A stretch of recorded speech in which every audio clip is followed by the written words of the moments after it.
इसमें एंट्री हुई 2 लोगों की वजह से। एक जो इनके कास्टिंग डायरेक्टर थे अभिमन्यु रे और मिस्टर रवि उद्यावर।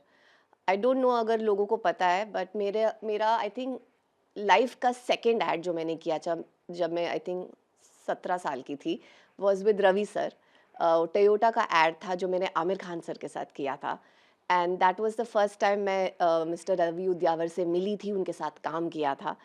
और आई think life has come a full circle और वो पहला एड था और अब फाइनली उन्होंने मुझसे कहा था कि मैं हमेशा उनके दिमाग में थी। He was waiting for a right opportunity to cast me in something. और लकीली दो दीवाने शहर में की कहानी ऐसे थी कि वहाँ पे एक कैरेक्टर था जो मेरे लिए करेक्ट था। तो उनका फ़ोन आया था मुझे और अभिमन्यु रे का दोनों का कॉल आया था और उन्होंने मुझे बताया था कि रवि सर एक फ़िल्म बना रहे हैं and he would really like to meet you regarding that.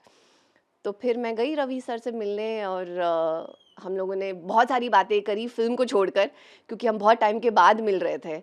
And then he narrated the story of Do Deewane Shehar में।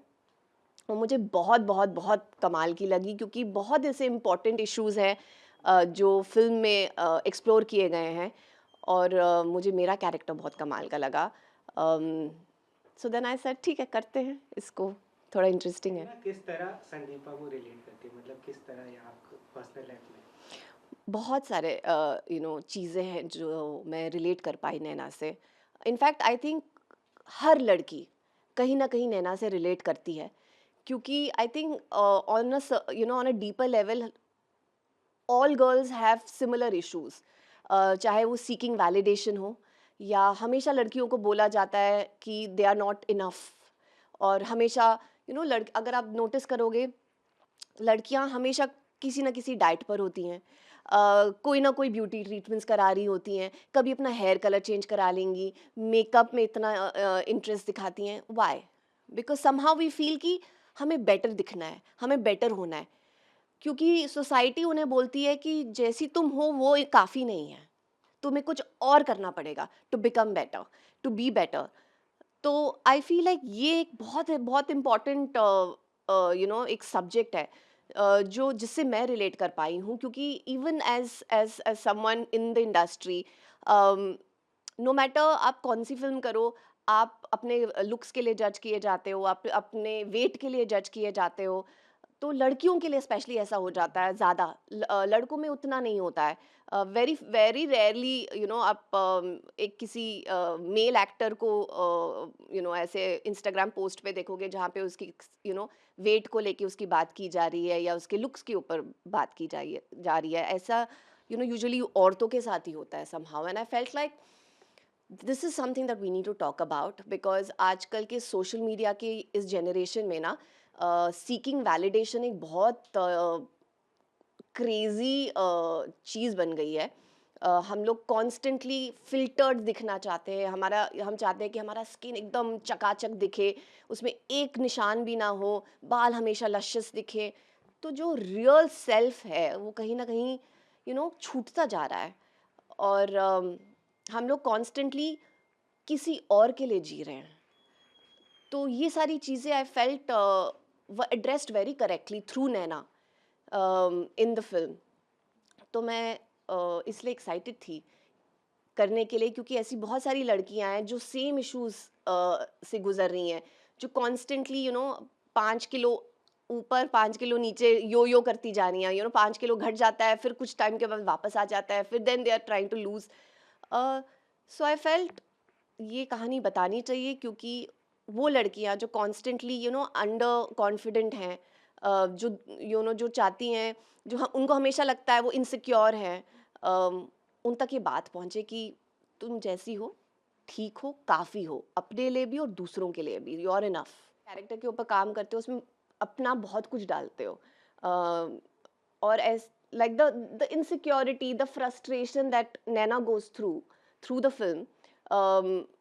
एक तो वो अनअवेयर होती है इन सब को लेके सबसे पहले, फिर मृणाल उसको दिखा बोलती है कि ये चीज़ें हैं। तो कैसे वो उस टाइम तो बोल देती नहीं नहीं ऐसा कुछ नहीं है, बट वो घर जाके फिर सोचती है उन चीज़ों के बारे में और फिर उसको रियलाइज़ होता है कि यार रोशनी सही बोल बोल रही थी। To be honest like I think कहीं ना कहीं नैना को पता ही नहीं था वो है कौन, क्योंकि वो हमेशा से दूसरों के लिए जी रही है। उसकी शादी भी जिससे हुई है वो एक एक्सपेक्टेशन के साथ हुई है, वो एक इंसान नहीं है। Because she is constantly seeking validation from our parents, from our husband, from our sister. तो I think the fact that I think कहीं ना कहीं हम सब ना थोड़े से लॉस्ट हैं।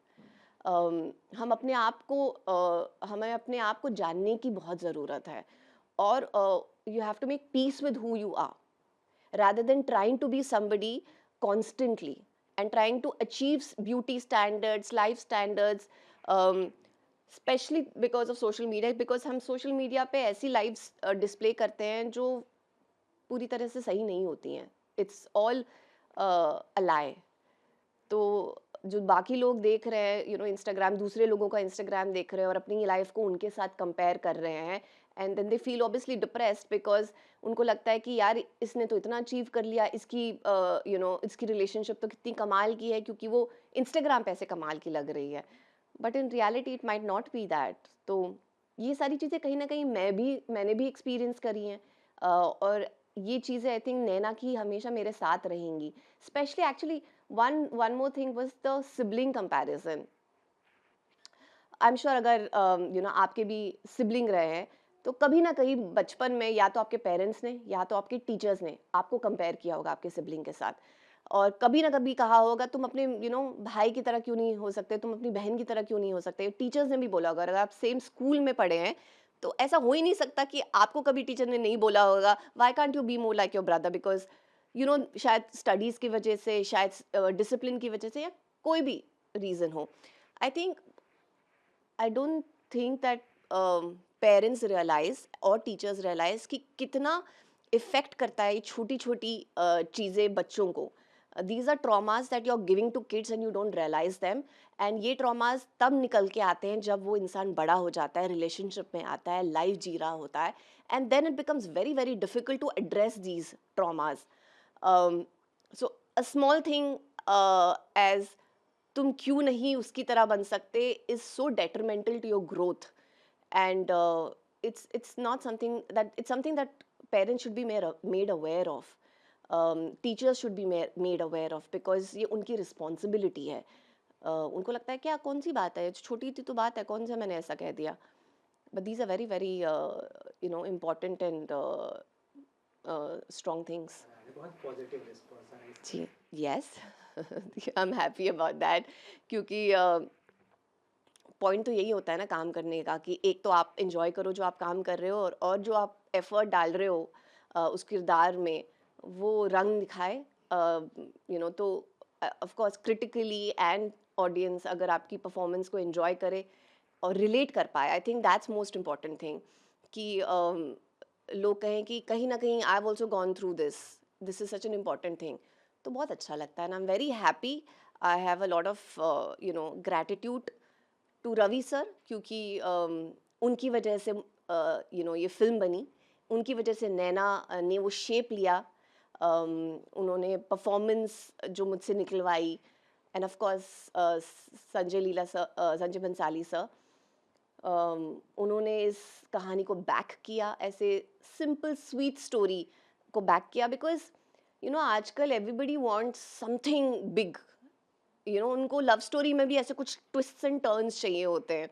आजकल आप थिएटर भी जाते हो तो आपको लगता है अब क्या होने वाला है, अब क्या होने वाला है, but but this film is not like that, it's a slow paced film, it's a slow burn, और ये ओल्ड स्कूल टाइप है, जहाँ पे आराम से इमोशंस को हैंडल किया जा रहा है, we have given it time. So I'm glad that Mr. Bhansali backed this film. I'm glad that Mr. Ravi Udyawar directed the film the way he directed it. He's shown Bombay so, Mumbai so beautifully. Uh, and yeah, all thanks to him. I think हम सब ने जो performance दी है, चाहे वो सिद्धार्थ हो, मुन्नाल हो, मैं हूँ, और बाकी के जितने भी सपोर्टिंग कास्ट हैं, I think it's all thanks to Ravi sir. हर एक एक्टर का ड्रीम होता है कि वो मिस्टर भंसाली के साथ काम करे, एंड मेरा भी है। अब now my next is to be directed by him. अब तो I hope that happens, so fingers crossed. Yeah, and so I am so grateful, the man has, क्या विजन है उनका, विजुअल सेंस कमाल का है, and I think you will see that even with Do Deewane Shehar Mein, because Ravi sir also has a beautiful visual sense. जिस तरीके से उन्होंने फिल्म को शूट किया और दिखाया है मुंबई को, आई डोंट थिंक अभी तक किसी ने ऐसे दिखाया होगा। इवन अल्मोड़ा जिस तरीके से उन्होंने दिखाया है फिल्म में is just stunning, and the way he is presented all of us, I think एक आर्टिस्ट का जो विजुअल सेंस होता है वो आपको क्लियरली दिखाई देगा इस फिल्म में। एक जो चीज़ ऑलरेडी अनाउंस हो चुकी है वो है चुंबक, जो नेटफ्लिक्स पे आएगी। वो एक कॉमेडी सीरीज़ है जो I am very excited about it, because is the first time Netflix ऐसा कोई शो कर रहा है। इट्स अ मैड कॉमेडी जो you know the makers of Khichdi and Sarabhai are making this on Netflix. We have amazing co stars like Neena Gupta ji हैं, सुमित व्यास हैं, सुमित राघवन, देवेन भुजानी। तो ये सब अपने कॉमेडी में ये सब कमाल कर चुके हैं ऑलरेडी, तो मेरे लिए ये फर्स्ट एक्सपीरियंस था कॉमेडी करने का, and I am very excited because मैंने कभी कॉमेडी ऐसे अटेम्प्ट नहीं की है, और इस टाइप की कॉमेडी तो कभी भी नहीं की है। तो या but I am very excited about the show because it's super funny. हम लोग सीन्स करते करते इतना हंसते हैं, तो आई होप आप लोगों को भी पसंद आएगा। ठीक है। Thank you.